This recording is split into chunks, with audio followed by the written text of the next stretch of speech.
Hello everyone, कैसे हैं आप सभी लोग। Myself Nikhil Raj Purohit and I welcome you to physics by Nikhil Raj. ठीक है, तो देखो, आप अपनी प्रिपरेशन में किसी भी पॉइंट पे, चाहे आपने अभी आरपीएससी फर्स्ट ग्रेड फिजिक्स की तैयारी शुरू की है, या फिर आपने 20% सिलेबस किया है, या 10% किया है, या 80% किया है, या हो सकता है 100 का 100% ही कर लिया हो। ठीक है, तो ये वीडियो आपके लिए। ठीक है, इस वीडियो का आइडिया मुझे कहाँ से आया, कुछ दिन पहले मेरे पास एक स्टूडेंट का फोन आया था कि सर, मैं पिछले 2 आरपीएससी जो एग्जाम है वो दे चुकी हूँ। ठीक है, और मेरा सिलेबस भी ठीक ठाक कंप्लीटेड है, 80% से ऊपर मैं कर चुकी हूँ।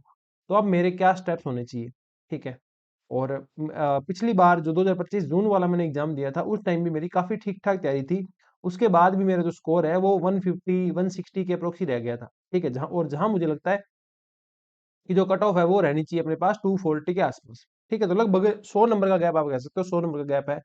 तो यही बात है कि जब आपने सब कुछ कर लिया है, ठीक है, तैयारी जब आपने कर ली है, तो कौन से पॉइंट्स है जो आपको अब तक सिलेक्शन से बाहर कर रहे हैं। ठीक है ना, इसीलिए इस जो लेक्चर की हेडिंग जो है वो मैंने रखी है, done everything right still not getting selection why. ऐसा क्यों हो रहा है आपके साथ। ठीक है, इसकी अपनी बात करेंगे, छोटे छोटे पॉइंट्स जो है वो इसके अंदर बना लूंगा और उनके ऊपर अपने वन बाय वन बात करते जाएंगे। ठीक है, सबसे पहले तो आपको जो अपना ऐप है वो उसका लिंक आपको कमेंट सेक्शन में मिल जाएगा और डिस्क्रिप्शन में मिल जाएगा। ठीक है, और हर पॉइंट के लिए आपके पास वहाँ पे कुछ चीज़ें अवेलेबल है।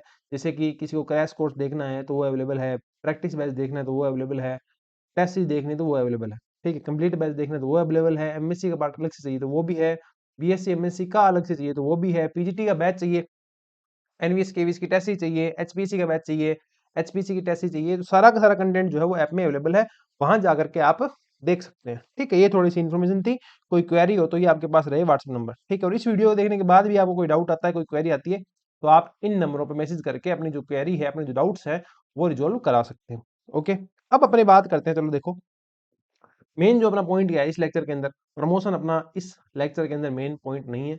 अपना मेन पॉइंट है कि कहाँ आपको दिक्कत आ रही है, क्या आप गलतियां कर रहे हो। ठीक है, ये अपने सारे जो है बैचेज वगैरह है वो आप देख लेना, या मैं लास्ट में इनके बारे में बताऊंगा, बता दूंगा। अभी अपने अपने मुद्दे से नहीं भटकते और बात करते हैं। ठीक है, पहला देखो, जनरल वे क्या है किसी भी चीज को पढ़ने का। मान लो कोई भी टॉपिक आपके पास है, तो उसकी आप पहले क्या करते हो, थ्योरी पढ़ते हो। ठीक है, उसके बाद आप क्या करते हो, उसके कुछ एग्जाम्पल्स करते हो। ठीक है, एग्जाम्पल्स करने के बाद क्वेश्चंस करते हो, क्वेश्चन कह दो, असाइनमेंट कह दो। ठीक है, उसके बाद उसके करते हो आप पीवाई क्यूज, कर लिए। इसके बाद आप देते हो टेस्ट। ठीक है, इसके बाद मेरा काम, मैं क्या करता था, मैं टेस्ट देने के बाद शॉर्ट नोट बनाता था। ठीक है, टेस्ट देने के बाद शॉर्ट नोट्स क्यों बनाता था, ताकि मेरे को पता रहे क्या क्या चीज मेरे को आ रही है, क्या क्या चीज मेरे को नहीं आ रही, कौन सी चीज इंपॉर्टेंट है, कौन सी चीज कैसे है। उन सारी चीजों की बात जो है वो अपने को, मेरे को समझ में आती थी, उसके बाद मैं शॉर्ट नोट बनाता था। हो सकता है आप शॉर्ट नोट्स जो हैं, आप ये इस पॉइंट पे बना रहे हैं, आप इस पॉइंट पे बना रहे हैं, आप इस पॉइंट पे बना सकते हैं। ठीक है, सारा ही सही है, गलत कुछ नहीं है। मेरा तरीका क्या था, मैं शॉर्ट नोट्स लास्ट में बनाता था। कुछ लोग क्या करते हैं, पीवाईक्यू की बात शॉर्ट नोट बनाते हैं। करना बस इतना ही है, जो आपको थ्योरी में चीजें नहीं आ रही है शॉर्ट शॉर्ट, वो आप शॉर्ट नोट में लिख दोगे। ठीक है, जो क्वेश्चंस नहीं आ रहे हैं उनसे रिलेटेड कोई फॉर्मूला है वो आप लिख दोगे। ठीक है, आपने टेस्ट दे दिया, टेस्ट में से मान लो 20 क्वेश्चन थे और 20 में से आपके 15 हो गए, तो गुड स्कोर है। बहुत ज्यादा उसको लेकर के परेशान होने की जरूरत नहीं है। ठीक है, आपको किसी भी चीज में पीएचडी नहीं करनी है, ये ध्यान रखना। ठीक है, ये आप जनरल वे से चल सकते हैं। अब थ्योरी क्या है, जैसे मान लो अपने पास कोई ऐसा चैप्टर है जो आपने पढ़ा नहीं। ठीक है, तो आप उसकी थ्योरी पढ़ सकते हैं, पर अभी थ्योरी पढ़ने का थोड़ा टाइम कम है। ठीक है, तो अगर आपको किसी की थ्योरी अच्छे से आती है, तो आप थ्योरी का जो कंप्लीट लेक्चर है वो स्किप करके उसका कोई क्रैश कोर्स का लेक्चर हो वो देख सकते हैं। ठीक है, क्रैश कोर्स का भी टाइम नहीं है आपके पास, तो उसके शॉर्ट नोट देख सकते हैं। ठीक है, और मैं ये प्रीफर करता हूँ कि नोट्स और शॉर्ट नोट्स है ना, नोट्स और शॉर्ट नोट्स जो है वो हमेशा आपके खुद के होने चाहिए। ठीक है ना, क्योंकि जब आप खुद से शॉर्ट नोट बनाते हो तो आप वो लिखते हो जिसकी नीड आपको है।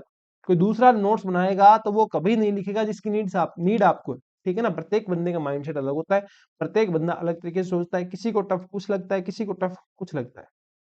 ठीक है, और कभी भी किसी की जर्नी को खुद से कंपेयर नहीं करना। ठीक है, जैसे कि मेरी बात करूं तो मैंने प्रॉपर आरपीसी की तैयारी जो है वो 4 महीने में की थी। ठीक है, सिर्फ 4 महीने की थी। उनमें से 3 महीने से ऊपर टाइम मैंने जी को दिया था। ठीक है, और 1 महीने का टाइम मैंने अपना दिया था फिजिक्स को।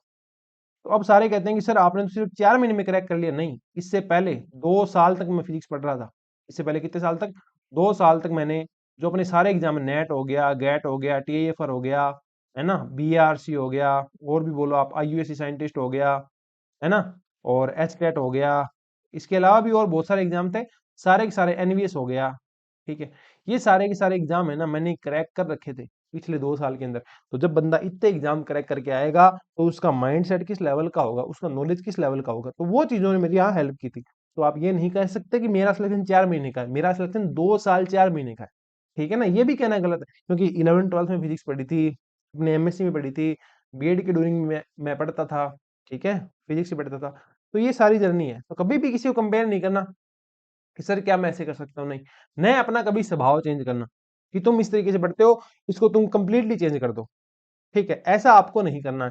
हाँ, उसमें आप जब फुल लेंथ टेस्ट वगैरह देते हो तो एनालिसिस जो है वो ढंग से करो, वहां आपको ये पता लगेगा आप में कहाँ कमियां हैं, आपको सिर्फ और सिर्फ वो सुधारनी है। पूरा का पूरा पैटर्न कभी भी अपना चेंज नहीं करना है, पूरा का पूरा पैटर्न चेंज करोगे तो आप नहीं चल पाओगे। ठीक है, हर आदमी का एक स्वभाव होता है। ठीक है ना, तो जैसे एक छोटी सी मैं बात का आपको एग्जांपल दूं। ठीक है, जैसे नेट का एग्जाम है। ठीक है, नेट का एग्जाम 200 मार्क्स का होता है। ठीक है, तो मेरा स्वभाव क्या है, मेरा स्वभाव ये है, बहुत हाई अटेम्प्ट करता हूं मैं।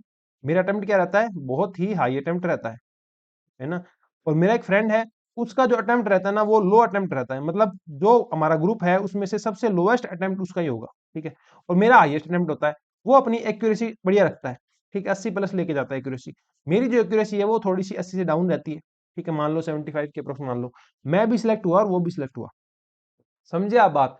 तो आदमी का स्वभाव है, नेट 200 मार्क्स का था तो मैंने 200 का अटेम्प्ट किया हुआ है पूरा नेट में, तब जाके रैंक आई थी EIR 54 JRF के अंदर। ठीक है, ये जो दूसरा दोस्त है इसका भी नेट क्लियर है। ठीक है ना, वो इसका स्वभाव है कि ये थोड़े कम अटेम्प्ट करता है, हायर एक्यूरेसी पे खेलता है। ठीक है, तो उनको आपको इंप्रूव करना है, कभी भी चेंज नहीं करना है। समझ रहे हो ना बात, आपको चेंज नहीं करना। और ये जो है एक्यूरेसी वगैरह जो है, ठीक है, बढ़िया पेपर अटेम्प्ट कैसे करते हैं, ये इस चीज को मैं बोलता हूँ राउंड सिस्टम कॉन्सेप्ट। ठीक है, उसके आपको अलग से वीडियो कहीं ना कहीं अपने ही यूट्यूब चैनल पे गाइडेंस वाली प्लेलिस्ट में जाना, वहां मिल जाएगी। वहां नहीं मिलेगी तो मैं 1-2 दिन में वो वीडियो दोबारा डाल दूंगा। ठीक है, तो अपने क्या कह रहे थे, अपने ये कह रहे थे कि आप थ्योरी पढ़ते हो, एग्जाम्पल करते हो, क्वेश्चन करते हो, पीवाईक्यू करते हो, टेस्ट देते हो, शॉर्ट नोट देते हो। ठीक है, थ्योरी पढ़ने का टाइम नहीं हो तो उसका वीडियो क्रैश कोर्स से देख लो, क्रैश कोर्स का भी टाइम नहीं हो तो शॉर्ट नोट्स का देख लो। ठीक, इस तरीके से आपको जो है वोल सिलेबस कंप्लीट करना है। क्या करना है आपको, वोल सिलेबस कंप्लीट करना है। ठीक है, ये क्या था, ये था जनरल वे। जनरल वे है सिलेबस कंप्लीट करने का। इस तरीके से आपको पूरा का पूरा सिलेबस कंप्लीट करना है। ठीक है, दूसरी बात क्या है कि मेरा ये मानना है कि आपने एक टॉपिक पढ़ा और आपने उसको पूरा डेप्थ तक पढ़ा। ठीक है, और दूसरा जो टॉपिक है वो पढ़ा ही नहीं, तो इससे अच्छा मुझे लगता है आप कोई भी 2 टॉपिक है ना वो बेसिक बेसिक पढ़ लो। समझ रहे हो ना, मतलब आपने एक टॉपिक पढ़ लिया 10 घंटे, दूसरा पढ़ा ही नहीं, इससे अच्छा दोनों 5-5 घंटे पढ़ लो।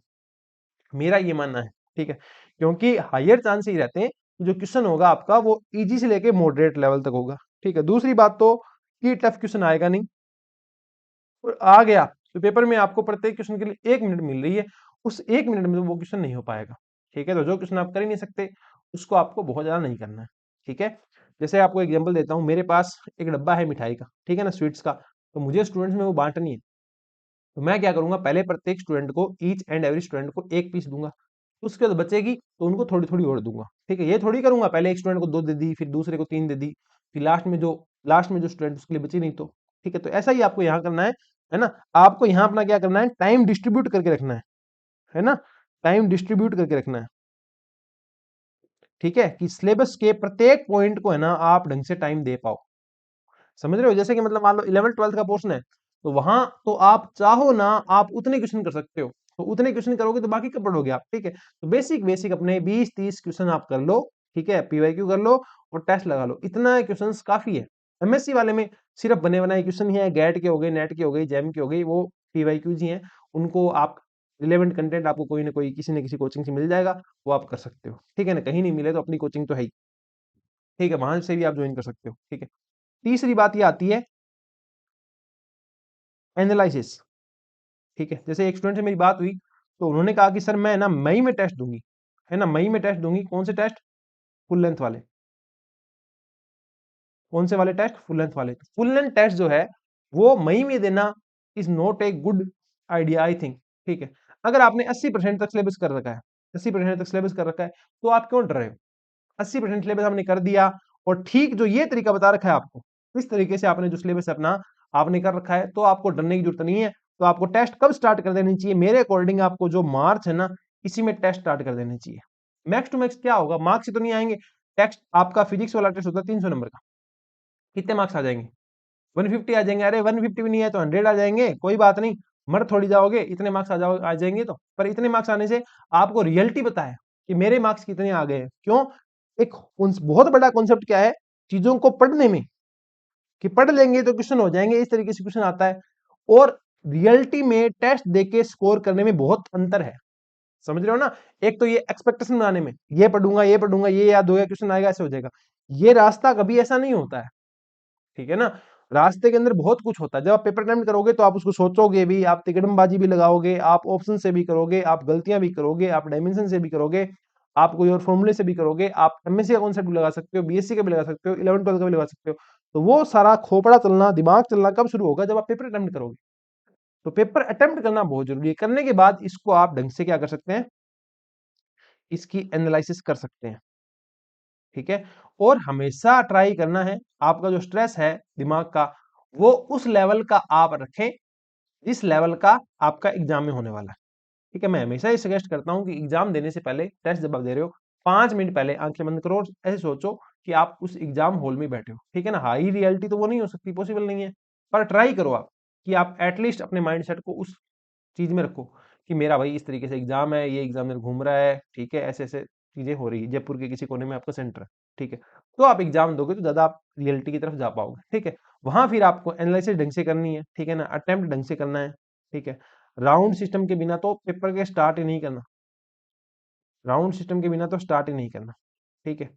और दबना नहीं है पेपर से, चाहे कितना ही खराब हो, कितना ही बढ़िया हो, कितना टफ आ जाए, कुछ भी आ जाए, 11 12 ज्यादा आ जाए, बी से ज्यादा आ जाए, एम से ज्यादा आ जाए, कुछ नहीं दबना। सबके लिए सेम है वो।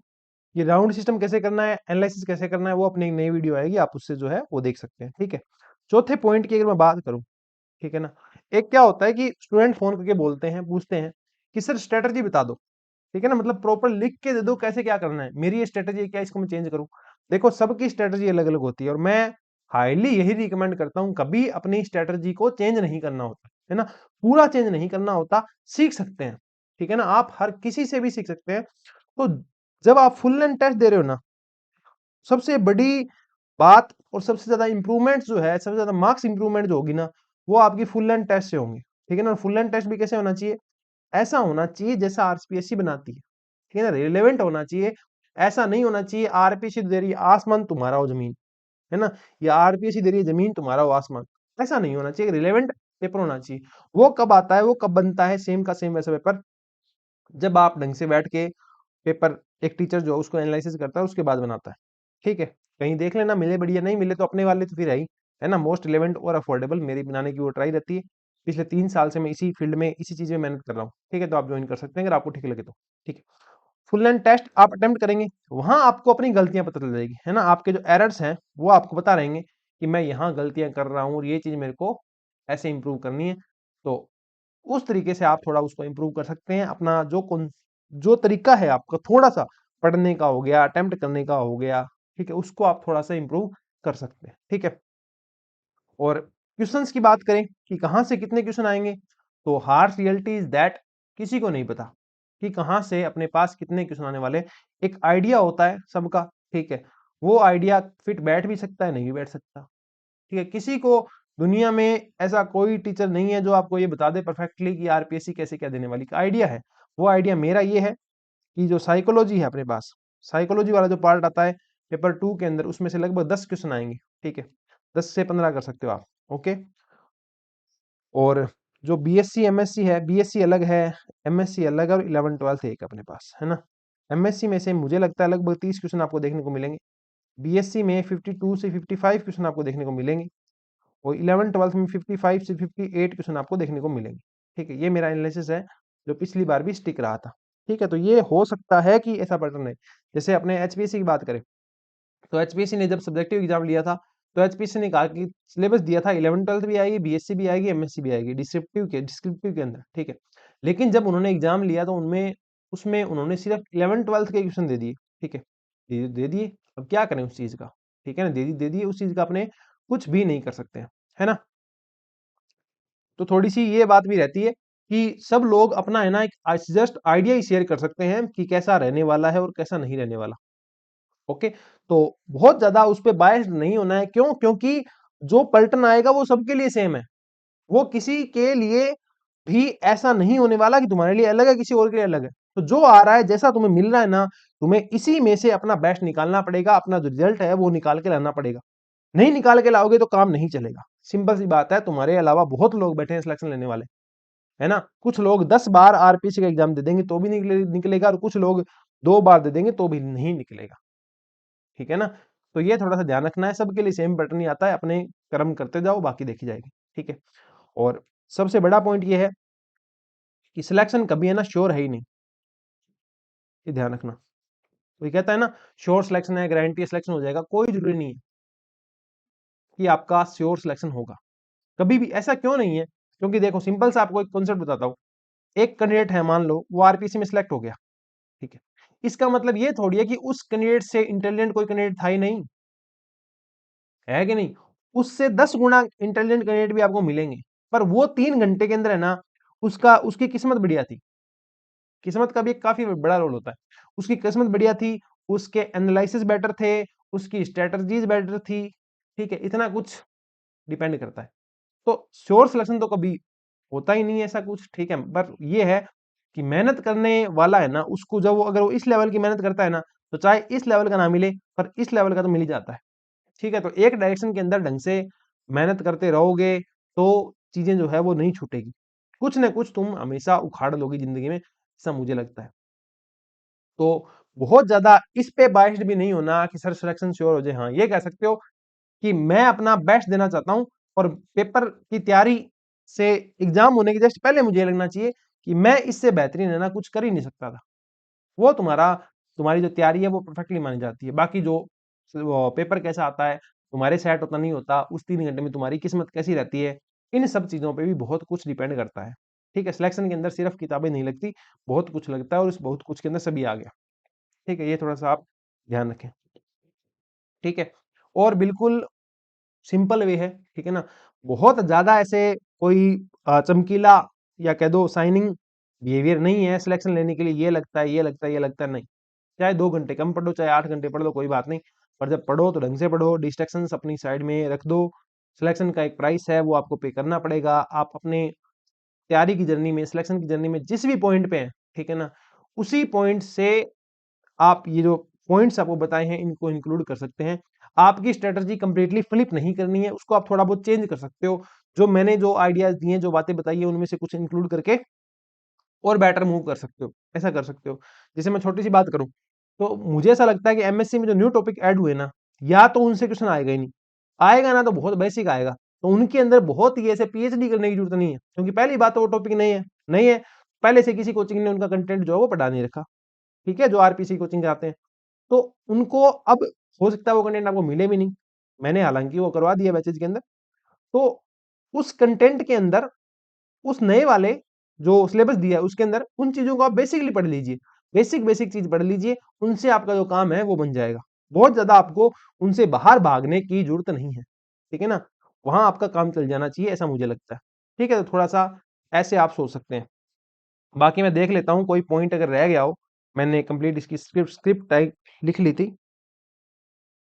ठीक है।